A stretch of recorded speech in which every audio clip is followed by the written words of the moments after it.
আগামী দিনে ভবিষ্যৎ অন্ধকার। আজকের বাংলার বুকে দেখো যতগুলো মঠ মন্দির আশ্রম আছে, কটা একটা সন্তান তৈরি হচ্ছে, আমাদের কি করে রক্ষা হবে? আজকে কোথাও যদি অশান্তি হয় নিজের ছেলেকে ঘরে ঢুকেই নেয়, কিন্তু এই তাকে নিয়ে আসে না। এই যে মারা আছে বাবার আছে, বাড়িতে ছোট ছোট তো বাচ্চারা আছে, চল যাই, কিন্তু এই শিক্ষাটা কাউকে দেওয়া হয় না।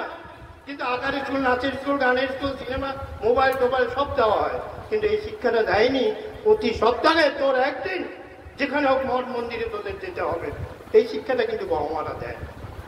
আজকের বাচ্চারা শিখবে কি করে? আজকে বাবা মা যদি চোখে আঙুল দিয়ে যদি না শিক্ষা দেয়, বাচ্চাটাকে যদি পথ দেখায়, বরঞ্চ আমাদের দেখিয়ে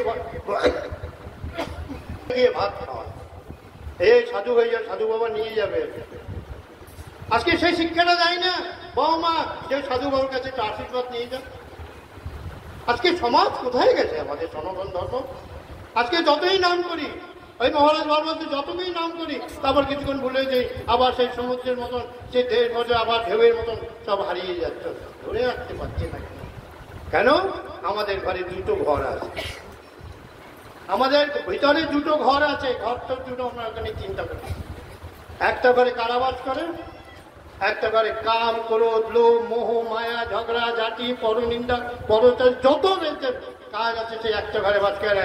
আর একটা ঘরে কারাবাস করে জ্ঞান, বিবেক, বৈরাগ্য, ভক্তি, শ্রদ্ধা, ওই জায়গাটা বড় করে তালা কেটে রেখে দিয়েছে। সমালোচনা করতে খুব ভালো লাগে, পরের বদনাম করতে খুব সুন্দর লাগে, পরনিন্দা, পরচর্চা এগুলো করতে ভালো লাগে, কিন্তু সুনাম আমরা বেশিক্ষণ কারো নামে করতে পারিনি। এই মুখটা আগে বলতো সাধুরে মুখে আগুন দিয়ে ফু দিয়ে আগুন জ্বালিয়ে দিত, পুড়িয়ে দিত, যাকে এই গাছ তুই গাছ হয়ে যা, ভস্ম হয়ে যা, কত অভিশাপ দিত। যাই যে পড়তো, এখন বলছে মহারাজ আপনাদের মুখে আগুনও নেই, আসে অভিশাপও কাজ করে না। ভালো একটা স্কুলে এখানে ফায়ারুল হচ্ছিল, বিএ পাস ক্লাসের ছাত্রছাত্রীরা আমাকে ধরেছে।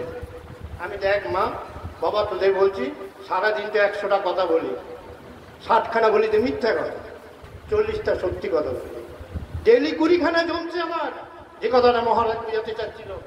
ডেইলি 20খানা জমছে, মাসে কখানা? 600খানা, 6 12 72, এক বছরে 7200, 5 বছর 5000, 35,000 ব্যাংকে তুমি ঝুটা রেখে দিয়েছো। মুখে কি করে আগুন হয়? দিয়েছ মনে আগুন হবে না, রেডিয়েশন বেরোবে না। আর সেইটাকে যদি উঠিয়ে দাও, মহারাজ বলতে একটা একটা করে ডেইলি কম হবে। যে মহারাজ যে কথাটা বলতেছে, সুন্দর কথা বলেছে, ওইটাকে যদি উল্টিয়ে দাও, 60খানা সত্যি কথা বলো, 40টা নিলে মিথ্যা কথা বলো, ডেইলি তো 20টা জমছে ব্যাংকে। তাকে যদি কিছু দাও না, তার উন্নতি হবে। পাপের মধ্যে আমরা কি দেখাই?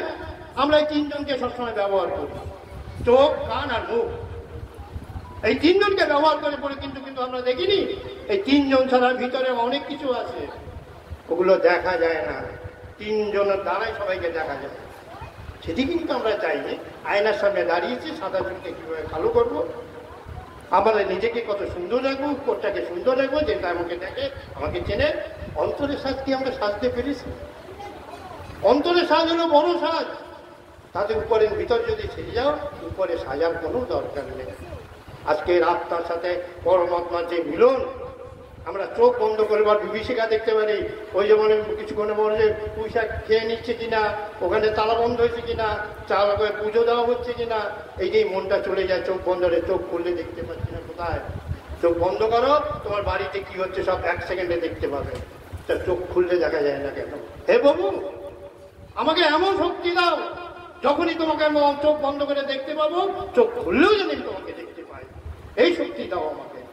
কিন্তু আমরা সেই শক্তিটা কেন? আমাদের চোখের পর্দায় এমন লেন্স লাগানো রয়েছে, আমরা দেখতে পাচ্ছি না, বেশি দূর যেতে পারছি না, মানুষের কাছে ঢুকতে পারছি না। আমরা সত্যি কথা বলতে, এখন যে বর্তমান যুগে অনেকে বলছে মহারাজ যত যে চিটিংবাজি, বদমাইশি, গুন্ডামি, সে সবার কাছে ফট করবে, যত মিথ্যা কথা বলবে তারই যেন প্রাধান্য বেশি পেয়ে যাচ্ছে। সত্যের মানে এত মিথ্যার বোঝাতে ভালো সত্যটা চাপা পড়ে যাচ্ছে। তুমি সত্যি কথা বলতে পারবে না। এখানে একটা অশান্তি হয়েছে, তুমি নিজের স্বচক্ষে দেখেছো, তুমি সত্যি কথা তোমাকে জিজ্ঞেস করে কিছু দেখেছেন? না, দেখিনি। কেন? যদি সত্যি কথা বলে, ও রাত্রিও মারা রয়ে, কেন? আমরা মানুষ, আমাদের হুঁশ এখনো আসেনি কেন? আসছে না কেন? কেন? আজকের আমি সত্যি কথা বলতে গেলে আমি কেন এত কথা বলছি কেন, জীবন সংগ্রামে আমি এখনো লড়াই করে যাচ্ছি, অনেক লড়াই করছি। সাজানো বাগানে সবাই ফুল তুলতে ভালোবাসে, বাগানটা সাজাতে, এই যে ছেলেটা বাগানটা সাজিয়েছে, এত সুন্দর পরিবেশ, কত কষ্ট করতে এসে আমরা এসে ফুল তুলে নিয়ে চলে যাচ্ছি। ফুলটা গাছে এই যে ফুলটা নিয়ে লাগিয়েছি, কিন্তু একটা ভাবলো না এই যে গাছটাই যে লাগিয়েছে এত বড় করেছে, ওই ফুলটা ছিঁড়ে তার চরণে দিলাম, কিন্তু তার যে করছে, যে বুকের যে বানিয়েছে, তার কাছে যে বুকটাকে ছিঁড়ে ঠাকুরের চরণে, ঠাকুরকে ওটা ফুলটা নেবে? ঠাকুরকে সেই ফুলটা নেবে? অন্তর থেকে তুমি যেটা দেবে সেটা কিন্তু একজনের কাছে নিয়ে দিয়ে সেটা কিন্তু সাধনার পথে বলে না। আজকের এখানে অনেক মহারাজরা এসেছেন, আমাদের রামকৃষ্ণ মিশনের অর্থপ্রধান মন্ডলজি মহারাজ ও